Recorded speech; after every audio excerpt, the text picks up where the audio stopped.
Alright, Nick, can you get a mic check? Hi, I'm Nicky. Welcome to Alpha. Life is busy. Every day we ask so many questions. What should I wear? What's the weather going to be like? What's happening today? How am I going to fit everything in? But then there are those bigger questions. Like, why am I here? Where am I heading? Is this it? Is there more to life than this? These are life's big questions, but there's rarely enough time to think them through properly.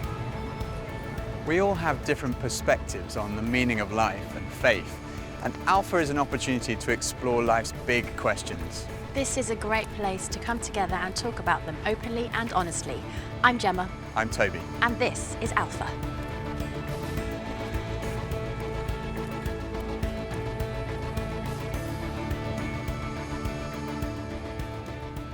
Whoa, that's a big one. If there really is a God, and I was able to ask one question, why I wasn't dunking when I was 10 years old? That's a good one. What's next? That'd be my question. I'll probably ask him to win numbers on the lottery number, probably. So I can go and retire. What's heaven like? I'd probably ask him, what is he scared of? I don't think I would ask God a question, because I don't want to know. What happens when I die? Can I come back? Why couldn't my parents stay together when I was a kid? How did I get on this path that I'm on? What their plan was for all this, and whether or not we lived up to it. Am I doing this right? How'd I do? How'd I do? That's what I'd ask. How'd I do? If what I'm doing is kind of like aligned with my purpose in life, I would ask God, are we cool? I guess the ultimate question would be why? Why this and not nothing? Why do bad things happen to good people? Why the struggle? I would ask him why he made life so hard sometimes.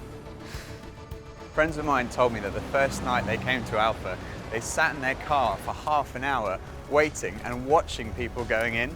And eventually, when they'd seen enough normal-looking people going in, they thought they'd give it a try. And one thing that might be going through your mind is, am I going to be the only one there who doesn't believe all this stuff, who's not a Christian, that doesn't go to church? Well, if that's you, then you're in the right place. Alpha is designed for people who wouldn't call themselves Christians or who are not regular churchgoers. It might feel a bit strange to be discussing life and faith with people that you've never met before. But the best thing about Alpha is often the great friendships that are formed over the weeks.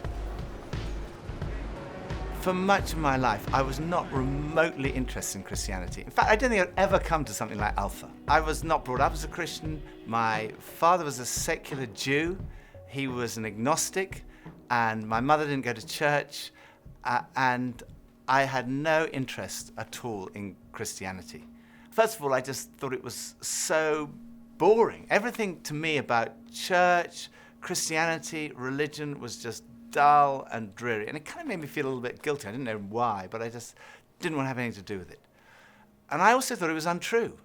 I thought I'd sort of thought it through, and I'd come up with these intellectual objections, and I called myself, very pretentiously, I called myself a logical determinist. And I quite enjoyed arguing with people who called themselves Christians. And at university, I had a bit of a reputation for being an argumentative atheist. And I also thought it was irrelevant to my life. I couldn't see how someone who'd lived 2,000 years ago, 2,000 miles away, could have any relevance to my life today. It just seemed outdated and irrelevant. But at the same time, looking back now, I would say something was missing. I say that because I don't think I was living in the moment.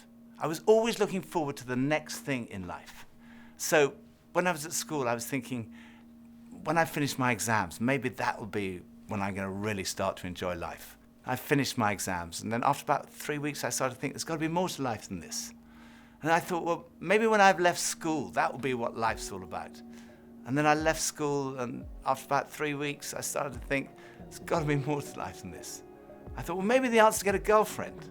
And somehow, I don't know how I managed it, but I managed to find a girlfriend. Again, after about 3 weeks, I started to think, there's got to be more to life than this.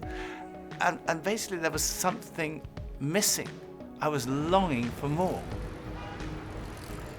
The actor Jim Carrey once said, I wish everyone could get rich and famous and have everything they've ever dreamed of.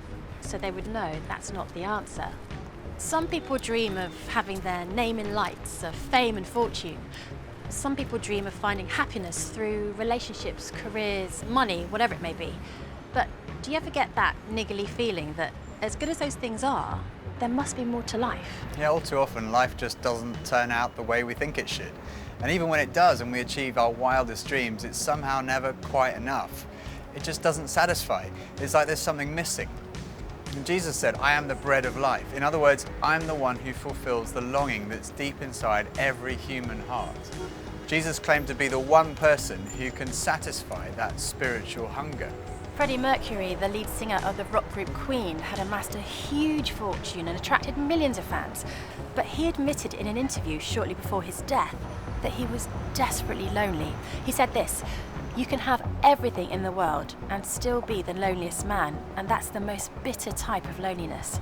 Success has brought me world idolization and millions of pounds, but it's prevented me from having the one thing we all need, a loving, ongoing relationship."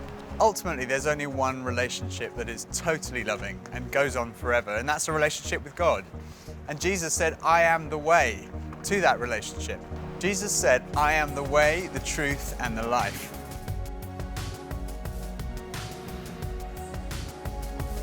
As of lately, a lot of picnics.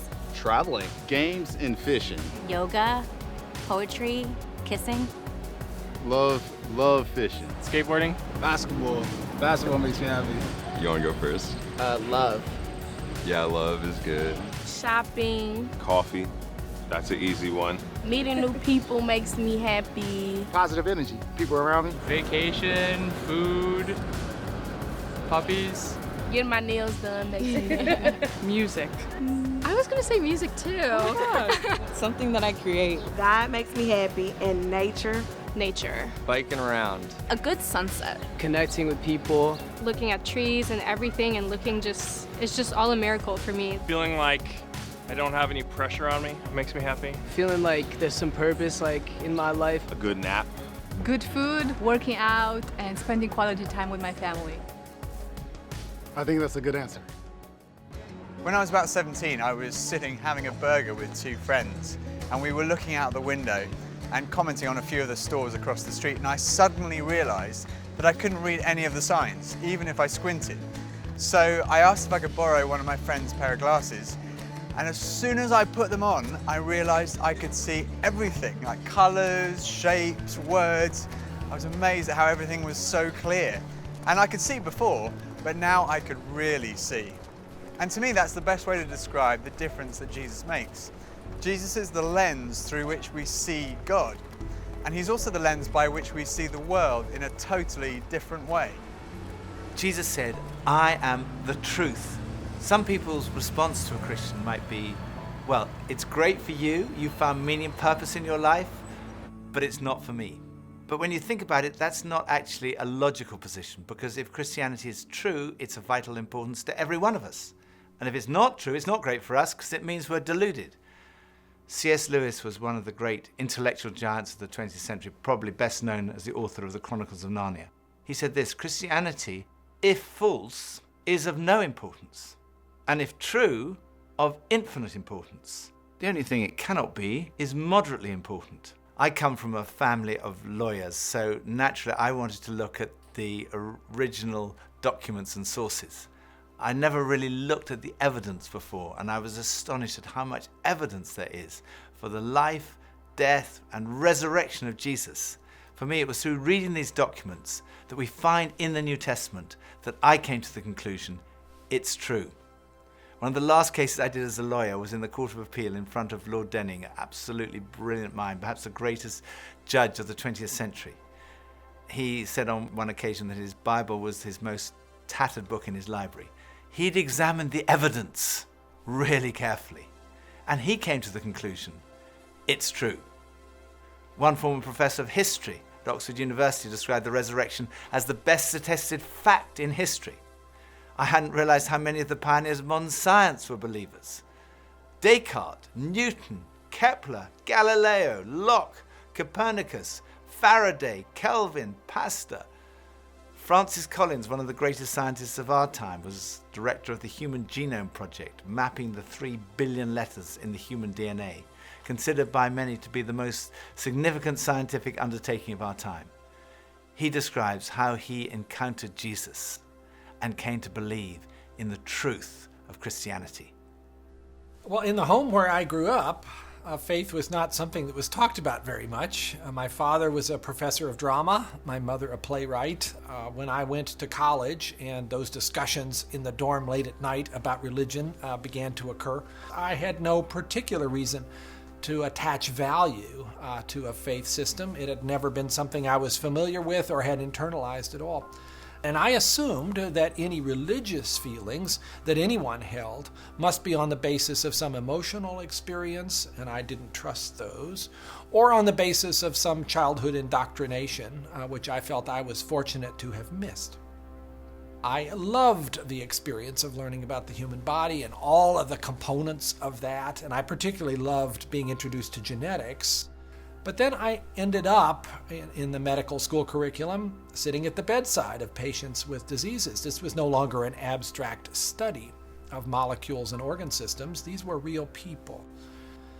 And one afternoon, one of my patients, a wonderful elderly woman, much like a grandmother, who had very bad heart disease. She had a particularly bad episode of chest pain while I was with her. She got through it, and at the end of that, explained to me how her faith was the thing that helped her in that situation. She realized that the doctors around her weren't really giving her that much help, but her faith was.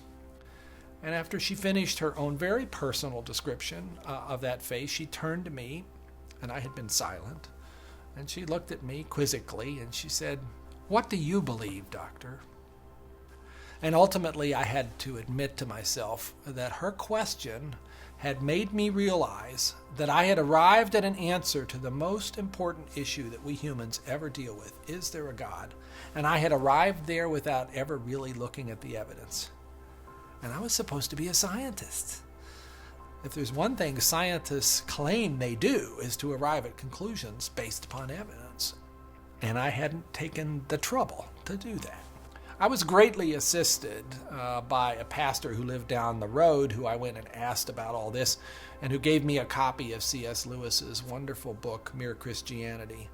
Because here was an Oxford scholar, a prodigiously developed intellect, who had traveled the same path. Within those pages, I realized for the first time that one can come to belief on a rational basis, and that in fact, given the many pointers that one sees around oneself in terms of the universe and it having a beginning, and its fine-tuning in terms of the way in which all those constants that determine the behavior of matter and energy seem to have been set just in a certain very precise range to make life possible. And many other things, including my beloved mathematics and why they actually work anyway to describe the universe, something that makes you think the Creator must have been a mathematician. That brought me then to the person of Jesus Christ as a person who was historically extremely well documented. That was news to me. I thought Christ was as much myth as history, and I realized after reading more about it, this was a historical figure upon which we have a great deal of evidence for his existence and his teachings, and even his rising from the dead in a literal way. That day at my patient's bedside started a journey for me, a journey that I was reluctant to begin, but I felt I needed to, a journey that I thought would result in strengthening my atheism, but to my surprise, resulted in my conversion. There's a difference between knowing facts about someone and really knowing them personally.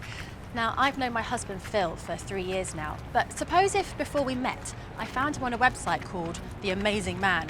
Now, there's no doubt I would have looked at him and thought, okay, I'm intrigued. But what if each page was dedicated to his amazing abilities, his sparkling personality, his tender heart, his extraordinary intelligence, and his cooking abilities? Well, I would think, wow, he does sound like an amazing person. But that's head knowledge. But I also have the privilege of being married to him, and I know that he's an amazing person, which is knowledge that comes from experience of relationship, and that's heart knowledge.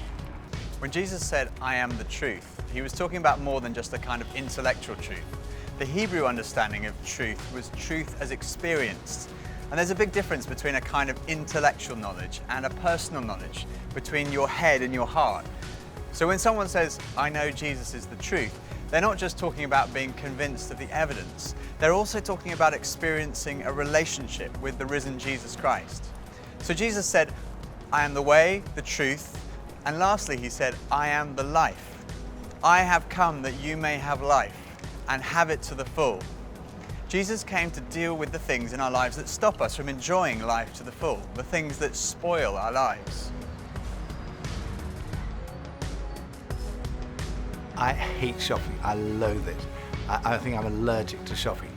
But occasionally my wife Pippa persuades me to go shopping, and just after Christmas, it was the sales, and she persuaded me to go shopping. And we went into the shop and we bought this very nice new sweater, same colour as all my other sweaters. And we left the shop and we went to buy a present for her. And we went into this ghastly shop. It was so crowded. It was unbelievable. And even Pippa had had enough and she said, okay, we're leaving. So we went to leave. And as we left, the security alarm went off. And the security guys moved in very quickly and they stopped us all from leaving. And like the crowd that was trying to leave was stopped and the crowd that was trying to come in was stopped. And we were there right in the middle. The 6 of us who were going through the security at that one time were all taken off and sectioned off from all the rest. And they wanted to see which one of the 6 of us had set off the alarm. So they sent one of them through, and that was fine. They obviously hadn't set it off. Then they sent the next one through. They obviously hadn't set it off. Then the 3rd, then the 4th. None of them set it off. So it was left with Pippa and I were standing there, and I thought, oh my goodness, I'm married to a shoplifter. It must be Pippa who's got set off the alarm. So they sent her through, and she didn't set it off. So I thought, oh my goodness, I've obviously got something. Someone must have planted something on me. I'm going to be arrested. I'm going to be sent to prison. All the crowd were watching, both sides. They were just watching this criminal who'd been caught going through. So they went through, and as I went through, the alarm went off. They took me to the side. They opened up my rucksack on my back, and there they found this sweater from the other shop with the tag still on it. I felt so guilty. That was like false guilt. I also sometimes experience true feelings of guilt because I do things that are not right, that are not good. And this is the wonderful news that God loves you and he loves me.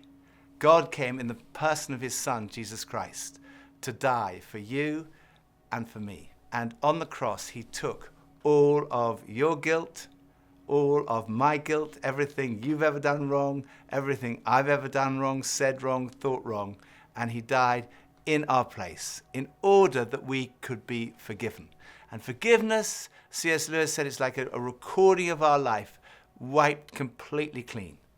And when we receive that forgiveness, we find life, and life in all its fullness. And that's what Jesus wants for you and for me.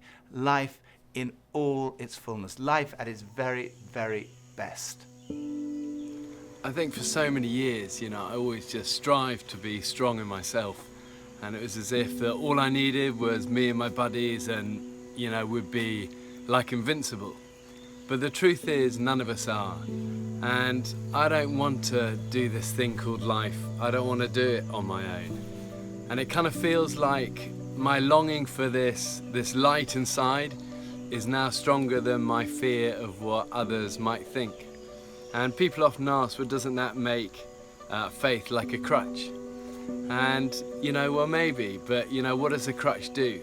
A crutch helps you stand and it makes you stronger. And in that case, sure, I need a bit of that. But especially when it's so much more than that. When this faith inside is also like a backbone, helping me stand tall and helping me be strong when I'm really up against it, facing those odds, whether it's on a mountain or stuck in some jungle or just dealing with the storms, with the storms of life. Sure, I need it, I need that.